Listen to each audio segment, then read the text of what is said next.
Boa noite, irmãos. Eu saúdo a todos com a graça e a paz de nosso Senhor e Salvador Jesus Cristo.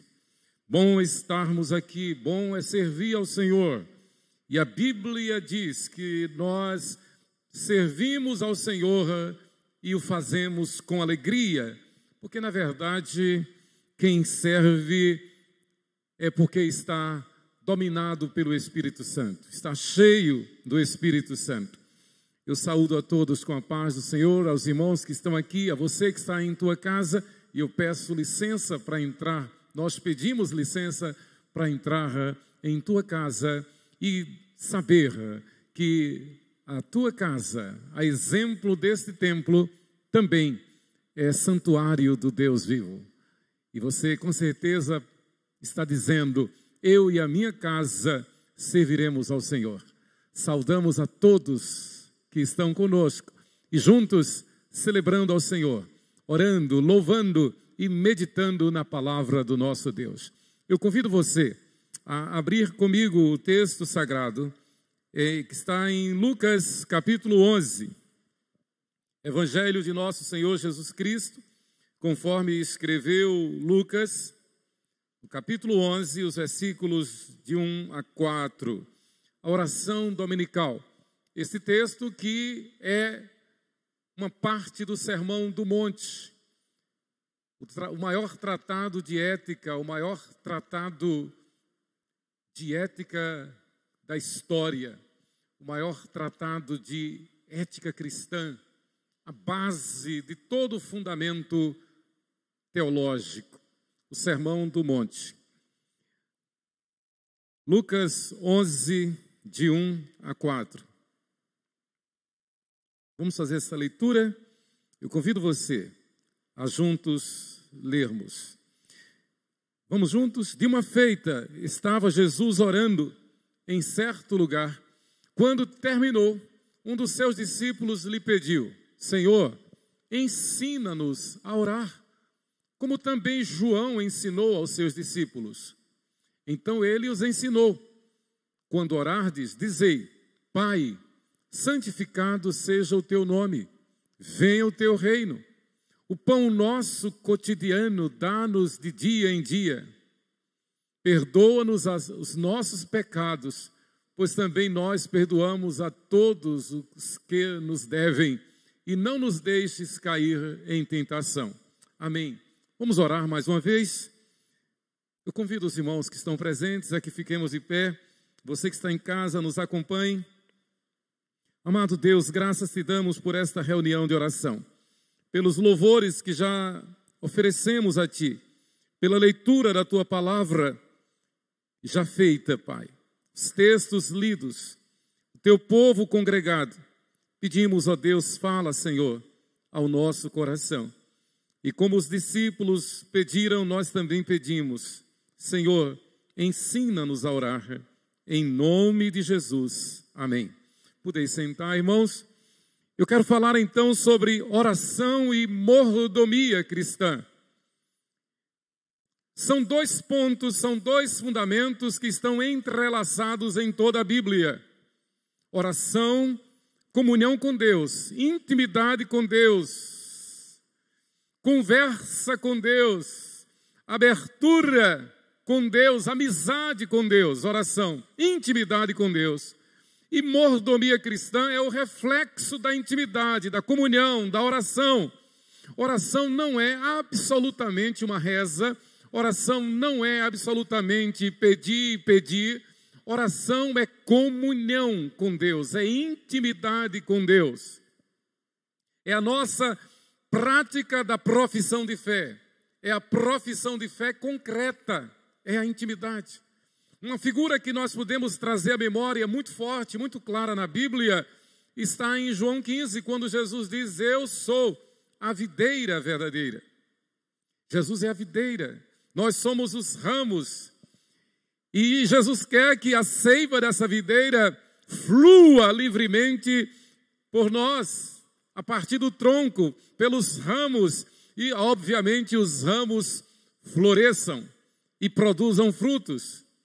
Enquanto a videira é o tronco de onde emana a seiva, e nós somos os ramos atrelados a este tronco, a esta videira verdadeira, que é Jesus.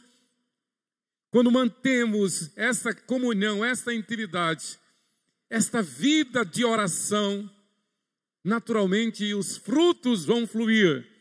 E esses frutos e esse trabalho realizado é chamado na teologia prática de mordomia. Mordomo, essa palavra vem do latim majordomo, que significa o criado maior da casa. Majordomo, o chefe, o principal, o major do domus. Domus, casa, major, chefe, líder.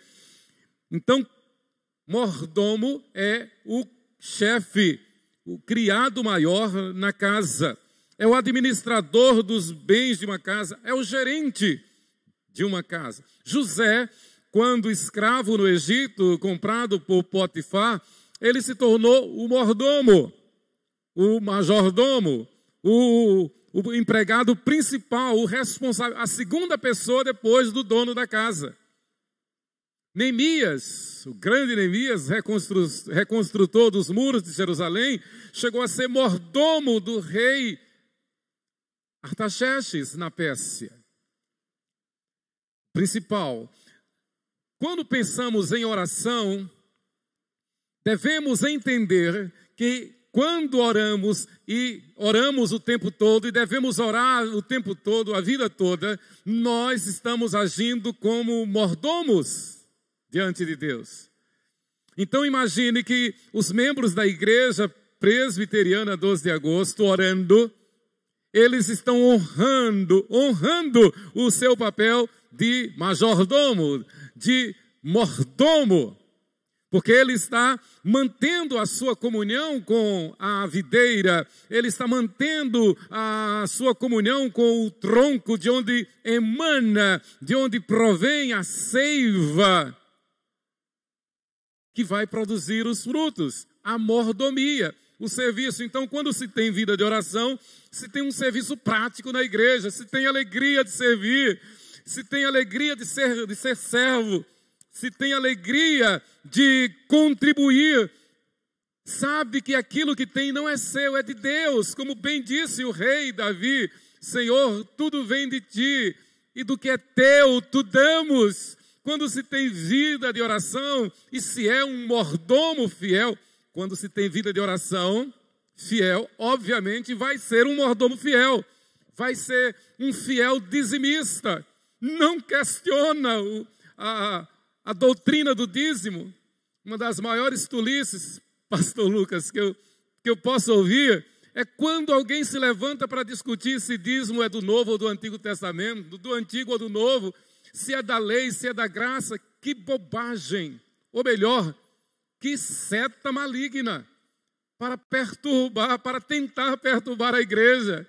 É óbvio que o dízimo, como eu tenho dito aqui já há bastante tempo, é um meio pedagógico da didática divina, para nos ensinar a viver na dependência do Senhor, para nos lembrar de que a nossa vida não é nossa, os nossos dons, os nossos talentos não são nossos, a inteligência não é nossa, o trabalho, a profissão, o salário não é nosso, os nossos bens, os nossos filhos não são nossos, são herança do Senhor. E naturalmente a gente vive na dependência do Senhor. O dízimo é sagrado, é de Deus. Repito, como tenho dito aqui há bastante tempo já, quando se é fiel no dízimo, não se limita apenas ao dízimo. Consagra o dízimo, consagra as ofertas. E o ideal é que a igreja seja fiel. E a igreja fiel é 100% dizimista. Se porventura acontece de ter um ou outro membro que não seja dizimista, é um infiel. E vai prestar contas a Deus. A Bíblia é muito clara. A Bíblia diz que aquele que não entrega, que não devolve o dízimo é ladrão. E a Bíblia vai mais a fundo, a Bíblia vai mais, mais profunda. A Bíblia diz: está roubando não a qualquer um, Está roubando não do pastor, não da igreja, está roubando de Deus. Então, mordomo é o responsável maior, é o administrador dos bens de uma casa. A Bíblia nos ensina que nós somos mordomos. Mordomia, essa palavra significa cargo ou ofício do mordomo. Mordomado. A sua origem está no termo grego oikonomia, e este é mais pertinente à teologia bíblica. O termo, os dois termos são, mas este é mais conhecido, oikonomia. E por isso a encontramos em alguns textos do Novo Testamento, como por exemplo na parábola do mordomo infiel. E é interessante essa parábola. Lucas 16, os versículos de 2 a 4. Lucas 16, de 2 a 4, eu gostaria de ler com os irmãos. Essa parábola é interessantíssima. Ela mexe com a gente. Ela nos desperta a sabedoria. Lucas 16, de 2 a 4. Então, mandando-o chamar, lhe disse: que é isto que ouço a teu respeito? O administrador rico chama o rico, o empresário rico, o proprietário rico, chama o seu administrador e diz: então, que é isto que ouço a teu respeito? Presta contas da tua administração, porque já não podes mais continuar nela. Disse o administrador consigo mesmo: que farei? Que farei? Pois o meu senhor me tira a administração, porque ele fora pego em erro, ele fora pego numa ilicitude, ele foi pego numa infidelidade. E na sua infidelidade, ele tem um momento de lucidez e procura consertar o erro. Que farei? Pois o meu senhor me tira a administração. Trabalhar na terra não posso, também de mendigar tenho vergonha. Eu sei o que farei, para que quando for demitido da administração, me recebam em suas casas. A palavra administração é oikonomia. O texto, essa parábola é super interessante e desafiadora. Rapidinho, um parênteses, comentando sobre ela. Jesus está nos ensinando que, a despeito das nossas fraquezas, do nosso pecado, o Senhor, na sua misericórdia, Ele nos agracia com o dom de restauração, de reconciliação.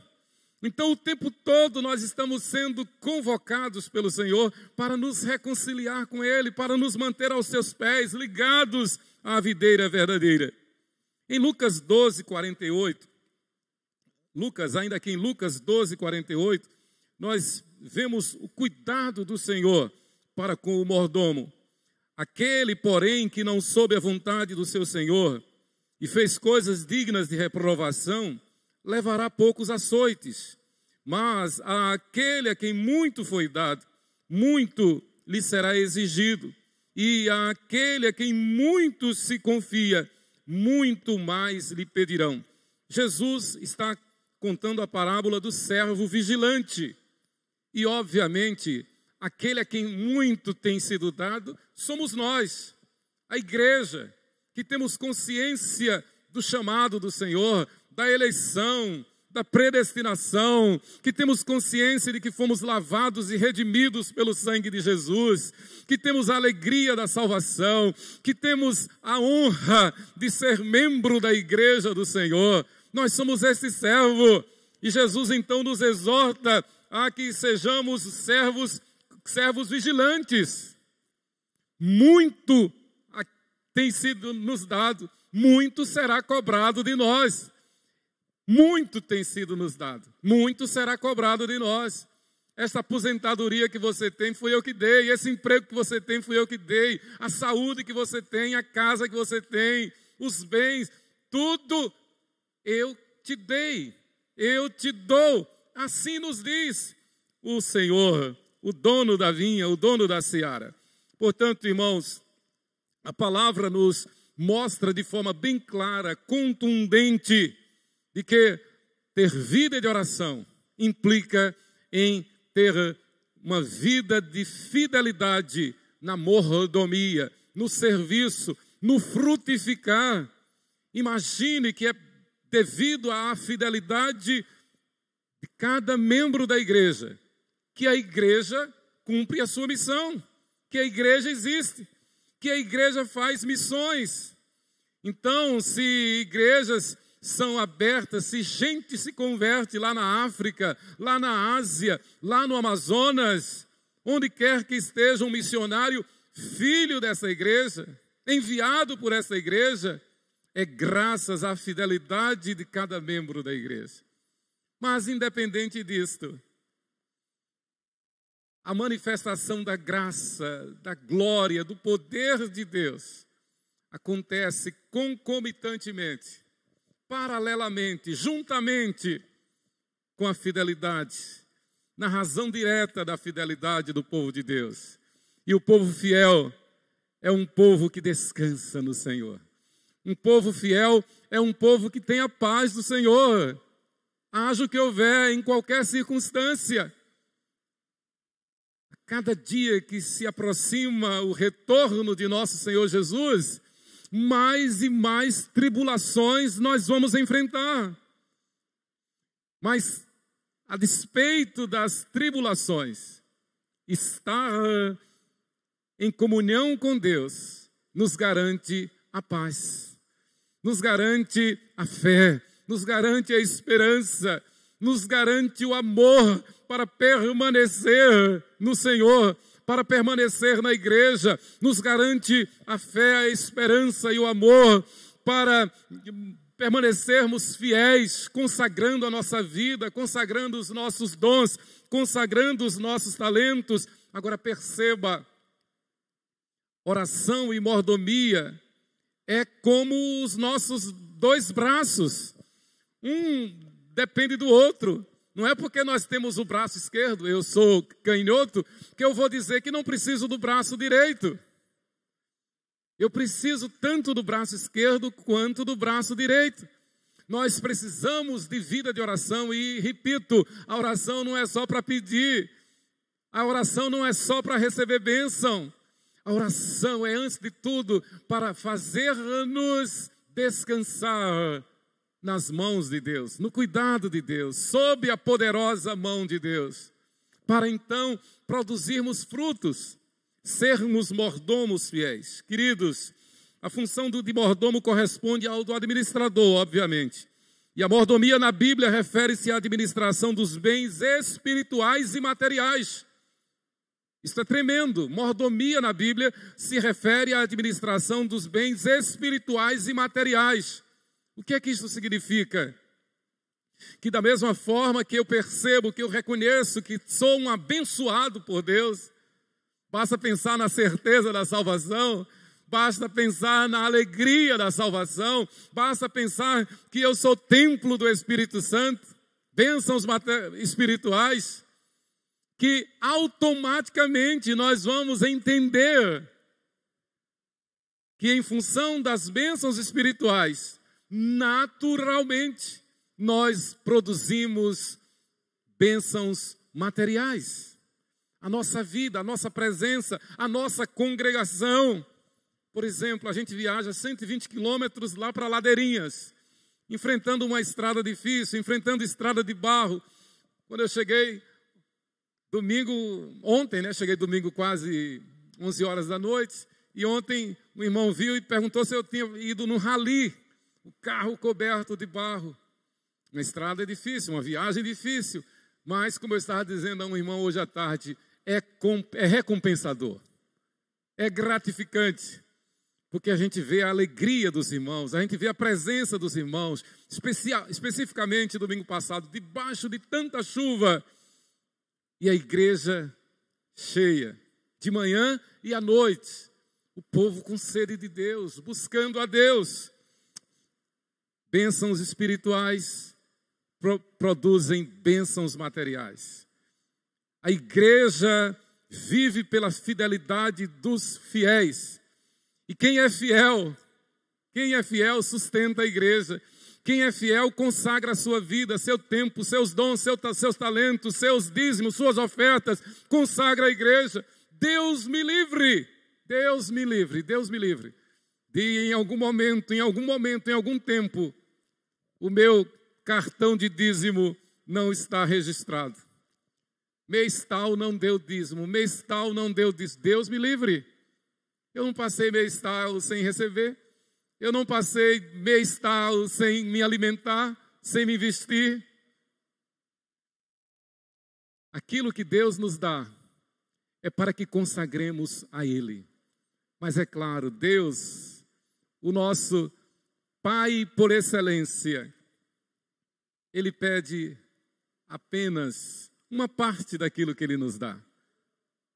Claro, Ele não precisa de nós. Nós não pagamos a Ele. Nós não estamos dando nada para Ele. Nós estamos apenas consagrando a nossa vida no altar.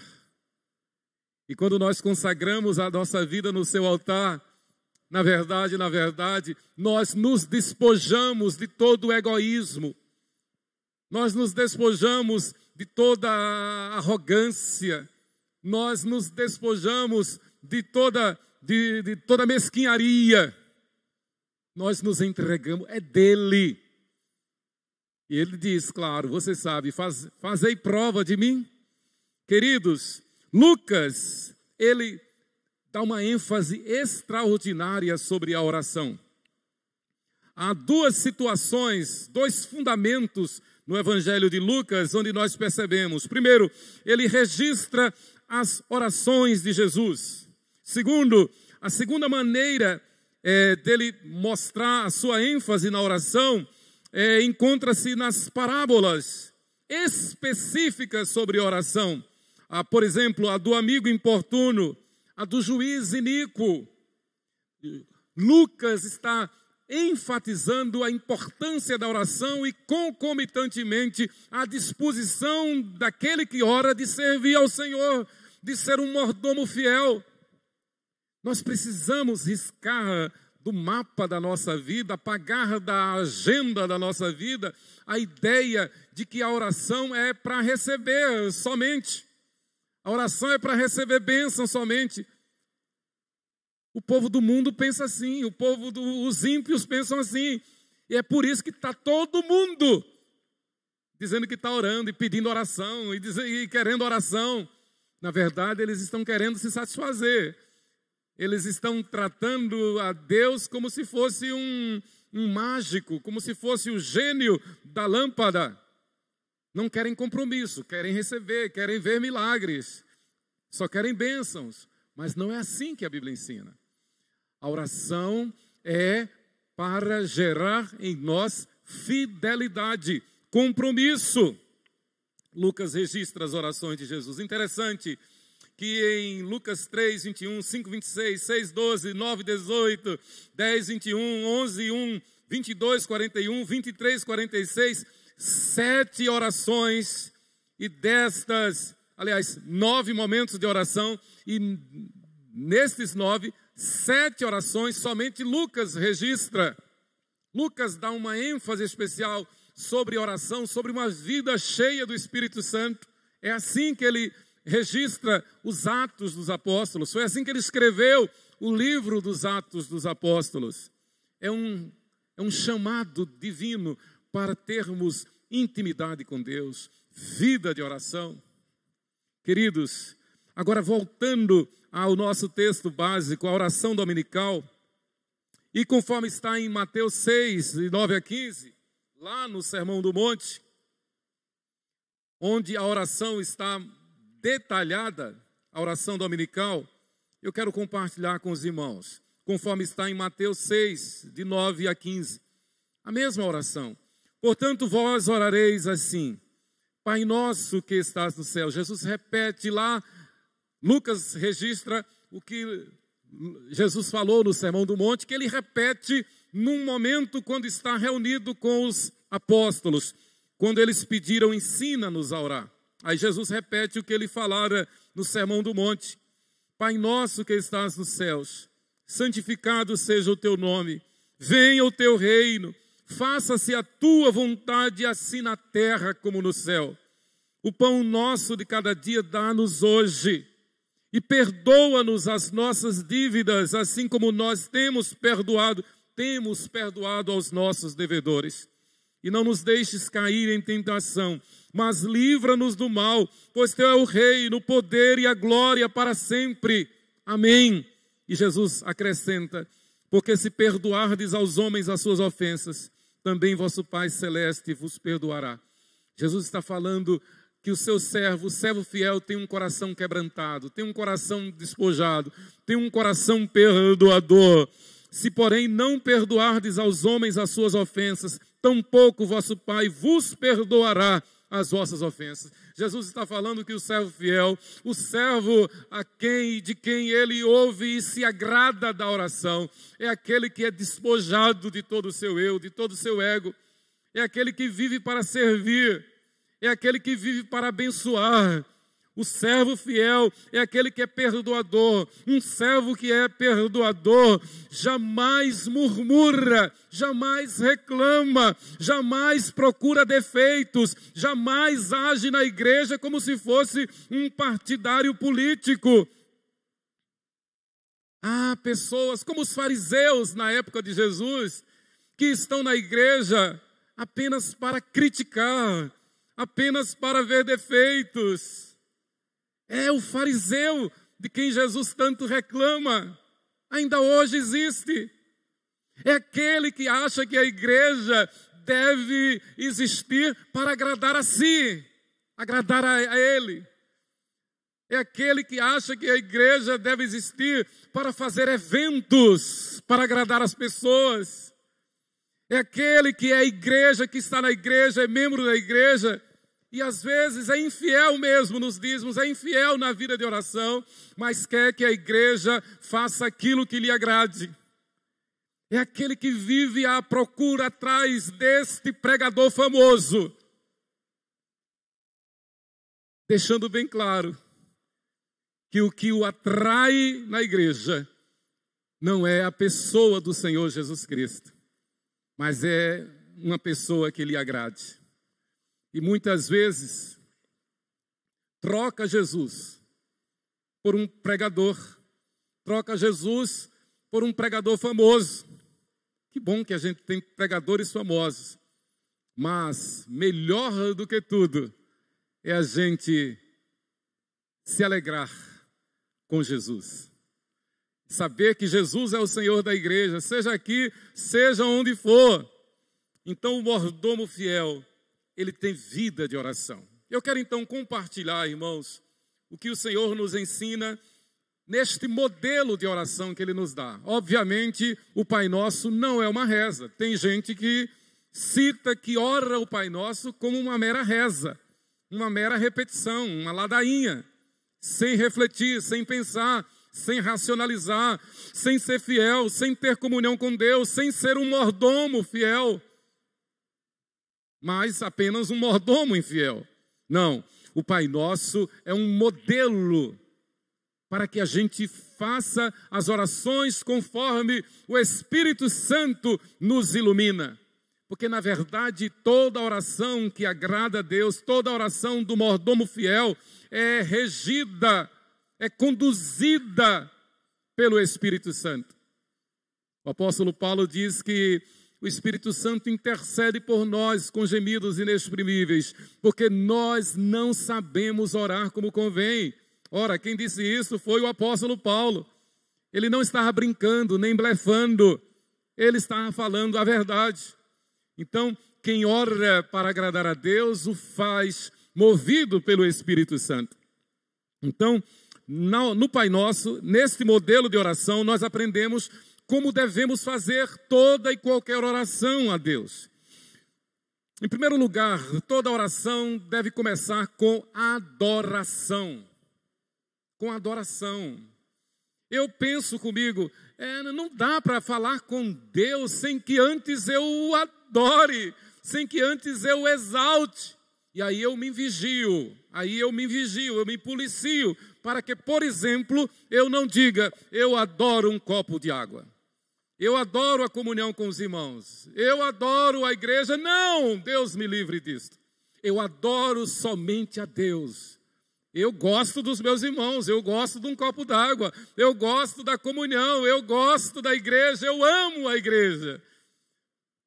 Mas eu adoro somente a Deus. Toda oração deve começar com adoração. E Jesus diz: Pai nosso que estás nos céus, santificado seja o teu nome. Irmãos, antes de pensar em pedir bênção, antes de pensar em pedir aquilo outro, adoremos a Deus. Adoremos a Deus. Senhor, eu te adoro. O que foi que fizeram Paulo e Silas naquela masmorra? À meia-noite, água pelos joelhos, acorrentados. O que eles faziam? Eles louvavam a Deus, eles louvaram a Deus, eles adoraram a Deus. O que foi que fez Lutero, Martim Lutero, quando a caminho de Worms, ele sabia que lá em Worms ele seria condenado à morte, ele seria queimado vivo se o Espírito Santo não tivesse intervido. Martim Lutero compôs hinos, e nós cantamos os seus hinos. Castelo forte é o nosso Deus, espada e bom escudo. Então toda oração deve começar com adoração. Adoramos a Deus pelo que Ele é, Pai nosso que estás nos céus. E a palavra céu está no sentido plural, para dar ideia de plenitude. Toda vez que uma palavra referente a um acidente geográfico, a um astro, aparece no plural, seja no hebraico, seja no grego, a ideia é para mostrar totalidade, plenitude. Pai nosso que estás em todo o mundo, que estás nos céus, que estás em todo o universo, eu te adoro por isto. Mas em segundo lugar, toda oração deve ter louvor, adoração, louvor. Nós adoramos a Deus pelo que Ele é, nós o louvamos pelo que Ele faz. Então Jesus disse, orem assim, venha o teu reino, faça-se a tua vontade. Senhor, faça a tua vontade na igreja, faça a tua vontade na vida do pastor, faça a tua vontade na vida do conselho, na vida da junta diaconal, faça a tua vontade na vida das crianças, nos ministérios da igreja, faça-se a tua vontade na república, no estado, na cidade, faça-se a tua vontade, Senhor, na vida dos jovens, cumpre a tua vontade. Nós louvamos a Deus porque Ele faz a sua vontade, sempre para a glória dEle. Mas em terceiro lugar, a oração deve ter súplica. E Jesus diz, o pão nosso de cada dia dá-nos hoje. A oração é um meio de graça, da graça de Deus. Um meio de graça. Assim como o culto, assim como a Santa Ceia, assim como o batismo, os dois sacramentos, assim como a comunhão dos santos, a oração é um meio de graça, dado pela graça divina, pelo qual nós apresentamos nossas necessidades, nossos pedidos ou nossas súplicas. Aí sim, nós adoramos, nós louvamos, nós confessamos, nós suplicamos e em seguida nós confessamos os nossos pecados. Suplicamos a Deus. E quando nós suplicamos, Senhor abençoa, Senhor resolve, Senhor cura, Senhor consola, Senhor conforta, Senhor salva, Senhor liberta, automaticamente o Espírito Santo nos lembra de que nós somos pecadores e precisamos nos humilhar, e precisamos nos quebrantar, e precisamos pedir perdão. E Jesus então diz, façam assim, perdoa-nos as nossas dívidas, assim como nós temos perdoado. E eu gosto desse tempo passado, desse tempo pretérito, assim como nós já temos perdoado. Ou seja, eu tenho um coração livre, eu tenho um coração contrito, eu tenho um coração quebrantado, eu tenho um coração despojado, eu tenho um coração perdoador, eu tenho lábios, eu tenho uma boca que não profere maldição, mas só profere bênção. Eu tenho um parecer que não é para criticar, que não é para destruir, mas que é somente para abençoar. Perdoa-nos as nossas dívidas, assim como nós perdoamos aos nossos devedores. E Jesus então nos lembra, para que toda vez que nos dirigirmos a Deus, sempre lembremos-nos de que somos pecadores, que devemos sempre confessar e pedir perdão, e que o Senhor não nos deixe cair em tentação. Devemos sempre pedir, Senhor, perdoa o meu pecado. E na nossa hora devocional, devemos ser claros, específicos. Senhor, perdoa-me este meu pecado e dar nome aos bois, dar nome ao pecado. Não cair naquela armadilha, naquela armação de tentar despistar. Perdoa a multidão dos meus pecados. Nada disso. Perdoa o meu pecado. O meu ponto fraco é esse, o meu pecado é este. Diga para Deus. Por isso que Jesus nos ensina a orar no secreto do nosso quarto. Entra no teu quarto, fecha a tua porta e aí se abra diante de Deus.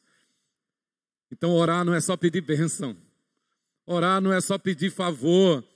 Orar é ter intimidade com Deus. Orar é ser um mordomo fiel. Orar é ser um administrador fiel, um oikonomos, um verdadeiro diácono, um verdadeiro doulos, um verdadeiro servo. Eis-me aqui, Senhor, usa-me a mim. Mas a oração, toda oração, termina com um agradecimento, claro. E Jesus disse, orem assim, pois teu é o reino, o poder e a glória para sempre. Amém.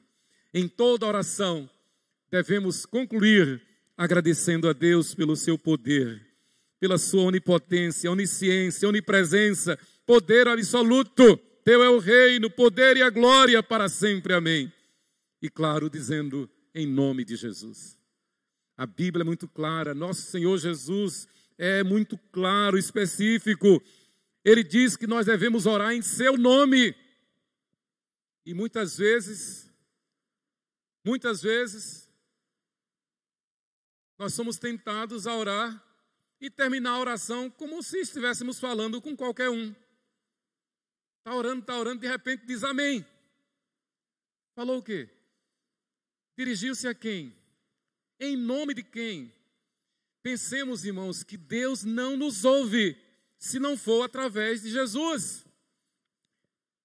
E tudo quanto pedirdes em meu nome, isso farei.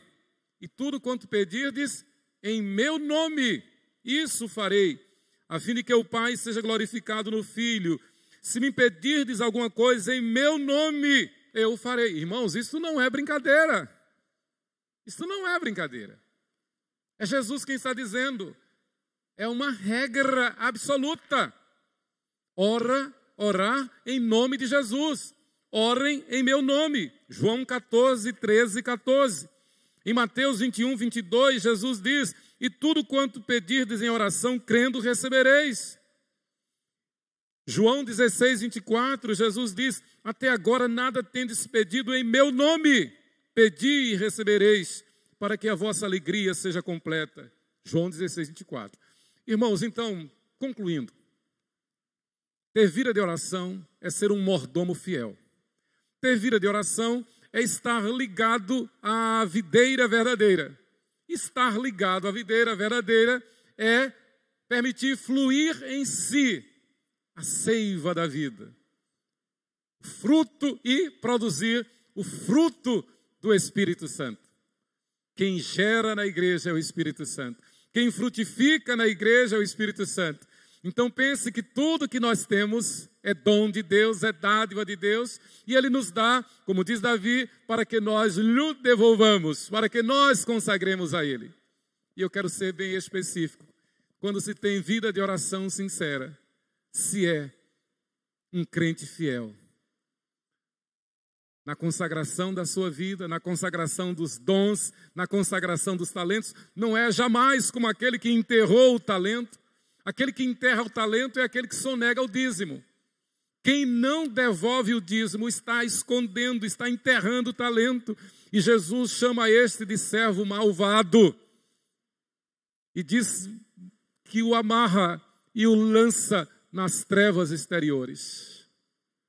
Quem tem vida de oração está na videira verdadeira e multiplica os talentos na sua mordomia, na sua fidelidade, consagrando os dízimos e as ofertas, porque sabe que disto Deus se agrada, e assim Deus faz a igreja frutificar para a glória dele, para abençoar tanta gente e para salvar os eleitos que ainda estão perdidos.